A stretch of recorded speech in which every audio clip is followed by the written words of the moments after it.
Hi friends, welcome back to my YouTube channel. അപ്പോൾ ഇന്നത്തെ video എന്ന് പറയുന്നത് കുറച്ച് ആളായിട്ട് ഇങ്ങനെ വിചാരിക്കുന്ന കാര്യമാണ് ഹെയർ ഒന്ന് കട്ട് ചെയ്തൊന്ന് സ്റ്റൈൽ ചെയ്യണമെന്ന്. അപ്പോൾ ഇന്ന് അതിന് വേണ്ടിയിട്ട് പോവുകയാണ്. അപ്പോൾ ഒരു 2 years മുന്നേ ഒന്ന് കരാട്ടെ ട്രീറ്റ്മെൻറ്റ് ചെയ്തിട്ടുണ്ടായി. അപ്പോൾ ബാക്കി അംശങ്ങളൊക്കെ ഇവിടെ ഇങ്ങനെയുണ്ട്. അതൊക്കെ ഒന്ന് കട്ട് ചെയ്തൊന്ന് സെറ്റാക്കണം. അതാണ് മെയിൻ ഉദ്ദേശം.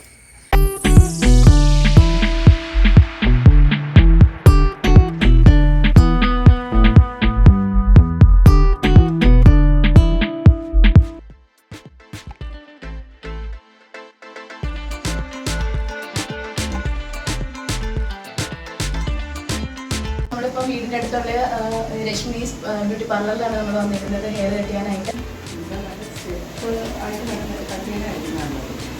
ഷോർട്ടായിട്ട് ഇവിടുന്ന് ഇങ്ങനെ പോകാം. എനിക്ക് ഒത്തിരി ഷോർട്ടാവരുത്, എന്നാലും ഇതൊക്കെ പോകണം. നേരത്തെ സ്മൂത്തനിങ് ചെയ്തായിരുന്നു, പിന്നെ അത് സ്റ്റെപ്പാക്കി ചെറിയ രീതിയിൽ സ്റ്റെപ്പ് ചെയ്ത്. ഫ്രണ്ട് നമുക്ക് കേളാണല്ലോ, ഫ്രണ്ടിലൊക്കെ കേളാകുമ്പോൾ നമുക്ക് കുറേ ഹെയർ പോലെ ഇവിടെയൊക്കെ ഷോർട്ടാക്കി കൂടുതൽ ഞാൻ അങ്ങനെ അഴിച്ചിടുമല്ലോ ചെയ്യാം. ാകാത്തോണ്ട് സ്റ്റെപ്പ് ചെറുത് രീതിയിൽ സ്റ്റെപ്പ് എടുക്കാം. അല്ലെങ്കിൽ ജസ്റ്റ് ഒന്ന് കട്ട് ചെയ്ത് നോക്കാം. എന്നിട്ട് നമുക്ക് പറ്റില്ല എന്നുണ്ടെങ്കിൽ നമുക്ക് വേണമെങ്കിൽ സ്റ്റെപ്പിലേക്ക് കുറച്ച് സ്റ്റെപ്പ് എടുക്കാം. വാഷ് ചെയ്ത് അപ്പോൾ എൻ്റെ ഹെയറിൻ്റെ ലെങ്ത് വരുന്നത് എത്രയാണ്? കെരാറ്റിൻ ട്രീറ്റ്മെൻറ്റ് ചെയ്തതിന് ശേഷം ഞാൻ ഒരു തവണ ഹെയർ കട്ട് ചെയ്തിട്ടുണ്ട്. അപ്പോൾ നമ്മൾ ഫൈനലി തീരുമാനിച്ചിരിക്കുന്നത് ചെറിയ രീതിയിൽ സ്റ്റെപ്പ് കട്ട് ചെയ്യാനാണ്. അപ്പോൾ അതിന് വേണ്ടിയിട്ട് നമുക്ക് ഫസ്റ്റ് ഹെയർ ഒന്ന് വാഷ് ചെയ്യണം, അതിന് ശേഷമാണ് കട്ട് ചെയ്യുക.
അങ്ങനെ ഹെയറൊക്കെ കട്ട് ചെയ്ത് ഏകദേശം ഫൈനൽ സ്റ്റേജിൽ എത്താറായിട്ടുണ്ട്. മുടി വെട്ടുക എന്നുള്ളൊരു ചെറിയൊരു കാര്യമാണെങ്കിലും ഒരാളുടെ ലുക്കിനെ തന്നെ മാറ്റാനായിട്ട് ഈ ഹെയർ കട്ട് കൊണ്ട് കിട്ടും. അതുപോലെ തന്നെ ഷോപ്പിനെ കുറിച്ച് പറയുകയാണെങ്കിൽ ഇവിടെ എടുത്തു പറയേണ്ടതായിട്ടുള്ള കാര്യം ഇവിടുത്തെ സർവീസാണ്. ഭയങ്കര ഫ്രണ്ട്ലി ആയിട്ട് നമ്മുടെ അടുത്ത് ബിഹേവ് ചെയ്യാനും നമുക്ക് എന്ത് ഓപ്പണായിട്ട് ചോദിക്കാനും ഡൗട്ട് ക്ലിയർ ചെയ്യാനും ഒക്കെ പറ്റുന്നുണ്ടാകും.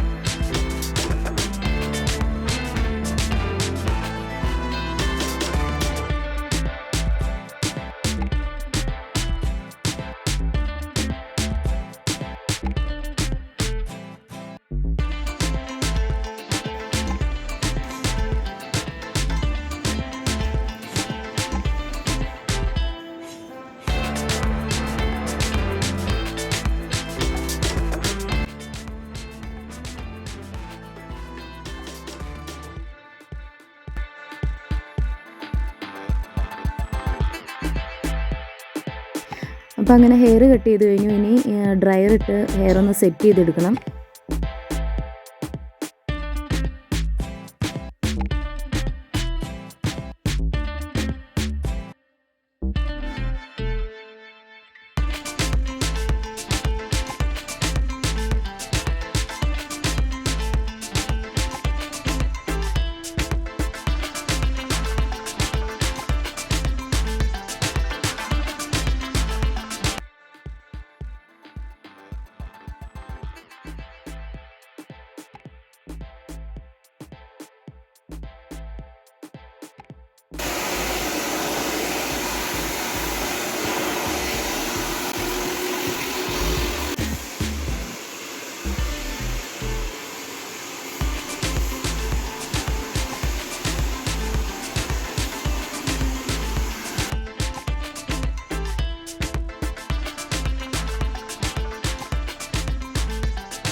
അങ്ങനെ ഡ്രയറൊക്കെ ഇട്ട് സെറ്റ് ചെയ്ത് കഴിഞ്ഞു. നമുക്കിപ്പോൾ ഒരു ദിവസം ഫംഗ്ഷനോ അങ്ങനെ എന്തെങ്കിലും ഉള്ളെങ്കിൽ ഇതുപോലെ ഡ്രൈ ഇട്ട് സെറ്റ് ചെയ്യുവാണെങ്കിൽ നമുക്ക് വാഷ് ചെയ്യണവരെ അത് അങ്ങനെ തന്നെ കിടന്നോളും.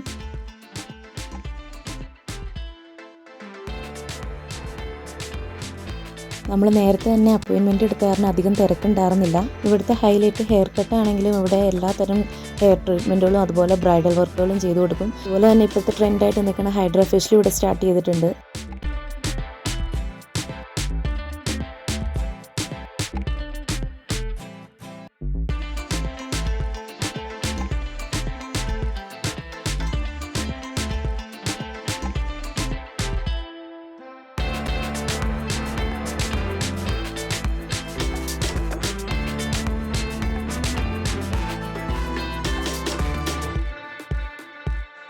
ഇതാണ് ഹെയറിൻ്റെ ഫൈനൽ ലുക്ക് വരുന്നത്. എനിക്ക് ഭയങ്കരമായിട്ട് ഇഷ്ടമായി. ഇനി കുറച്ച് ദിവസത്തേക്ക് ഇങ്ങനെ എപ്പോഴും മുടിയിൽ ഇങ്ങനെ പിടിച്ചുകൊണ്ടിരിക്കാനുള്ള ഒരു ടെൻഡൻസി ആയിരിക്കും. ഹെയർ കട്ട് ചെയ്യുന്ന ഓൾമോസ്റ്റ് എല്ലാവരും ഇങ്ങനെയൊക്കെ തന്നെ ആയിരിക്കും എന്ന് ഞാൻ വിചാരിക്കുന്നു.